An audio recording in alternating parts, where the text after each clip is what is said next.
drug dealing was something that was natural to me. If you would have told us that we were criminals, we would have laughed. We're 20-year-old kids. We're just having fun. Willie and Sal were the kings of cocaine in South Florida. They're first-generation immigrants. They thought this was their path to the American dream. The most prolific drug traffickers in U.S. history.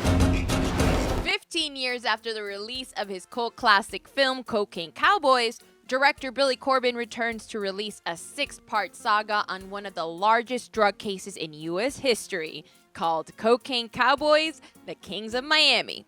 The Netflix docuseries tells the story of Cuban exiles Willie Falcone and Sal Magluta, who were both accused of smuggling 75 tons of cocaine into the U.S. in the 1980s. The Kings of Miami is Corben's 4th film in the Cocaine Cowboys franchise, but first in telling a story. When you grow up in Miami, you know who Willie and Sal are. I think everybody did by their first names, in fact. No one said Willie who or Sal who. Everybody knew who you were talking about. Someone in the documentary, in fact, says there may be 6 degrees of Kevin Bacon, but in Miami at that time, there's only 1 or 2 degrees from Willie and Sal. Everybody knew them or knew someone who knew them, and we did too. And so that was the story we wanted to tell in the original Cocaine Cowboys documentary. But, you know, Sal's second trial had just ended in 2002, and we were starting right around that time in 2003 and 2004, and it was just too soon. It just, the wounds were too fresh, and the story just hadn't ripened yet, and people weren't willing to go on camera and talk about it. So we made Cocaine Cowboys, that came out in 2006,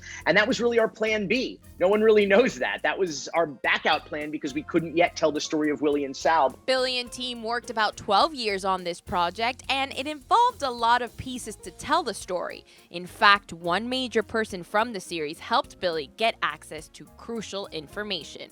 My producing partner, Alfred Spellman, and I did an interview many years ago, when we first started this, almost 12 years ago, with Ocean Drive magazine. And in it, we talked about how the Willie and Sal story was a real passion project for us. And little did I know, but Sal Magluta has a subscription to Ocean Drive magazine in federal prison. So there he was. Of course he does, because Miami. So there he is in his cell reading our interview in Ocean Drive magazine, and 2 degrees of, 1 or 2 degrees of Willie and Sal. I hear from friends and family saying Sal would like to be in touch with you. We became pen pals, and at some point he kind of gave us the keys to the kingdom, no pun intended. He said, go to my parents' house, who were just absolutely lovely. Eventually I wound up in Sal's private storage unit, which was a giant walk-in room filled with 20 plus years of documents, trial exhibits, videotapes, audio tapes, photos, and that's ultimately what you see in the documentary was thanks to Sal and the Magluta family's cooperation.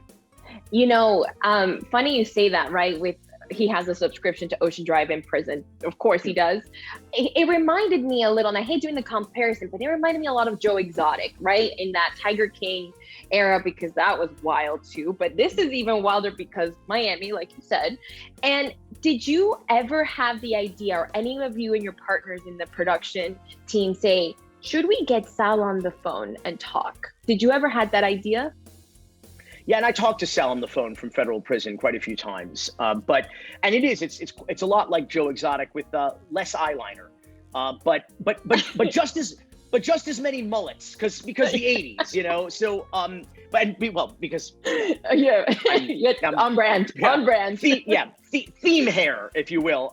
But no, I considered it. Sal is in Florence. He's in a Supermax, one of the toughest, if not the toughest prison built inside a mountain in Colorado, with some of the most dangerous, not just criminals, but terrorists in the history of the United States. And so it's hard time that he's doing, and that wears on you. And so, there's good days and bad days. And sometimes Sal is really, really sharp and engaged and has a great memory. And sometimes the days are tough, and he's been in there a while. So, we did have some thoughts about recording that. The audio tapes, the idea of audio interviews, perhaps someday we'll follow up with a podcast, which I think that would be really effective with.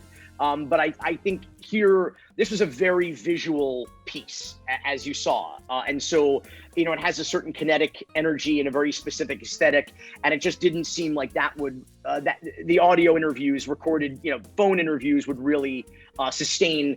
It was just a decision that we had to make aesthetically about what would be the most compelling and engaging way to tell the story. In the series, we see Willie, Sal, and everyone involved at their highest in building their empire. But it also shows the consequence of playing with the system. In any rise and fall story, the rise is arguably more fun, than the fall. I mean, there is, when you're depicting the lifestyle of young men in their 20s in Miami in the 80s as billionaires with a B, there is a certain style and excitement to that.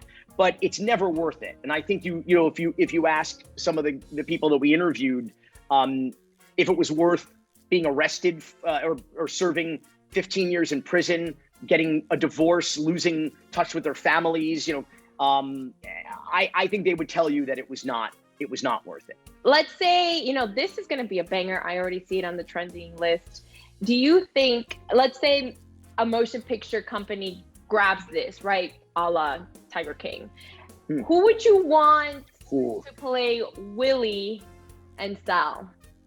I need to be better prepared for this question because it's not the first time that it's come up. Because one of the first people that comes to mind is Oscar Isaac, who I love, and I think he'd be brilliant. But I think it's really important in casting roles like this to be specific and respectful to everyone's nationality. And I think that I think we need to focus on Cuban American actors. And I think it's important now more than ever to be very specific in your casting. And so I'm gonna get back to you on that because I really want to be accurate and respectful about this. And because this is the second time I've been asked, we're literally gonna hang up and I'm gonna We're onto something, decide. Billy. I'm telling you, we're onto something. We don't even want the royalties. We just want to know. Will you play Marilyn? Oh my gosh, I was thinking that. I'm like, I can play her. She's an interesting character. I was gonna say it. Oh, I'm here. Call me. Hollywood, here I come. Cocaine Cowboys, The Kings of Miami is streaming now on Netflix. I'm Miriam Tapia, inside South Florida.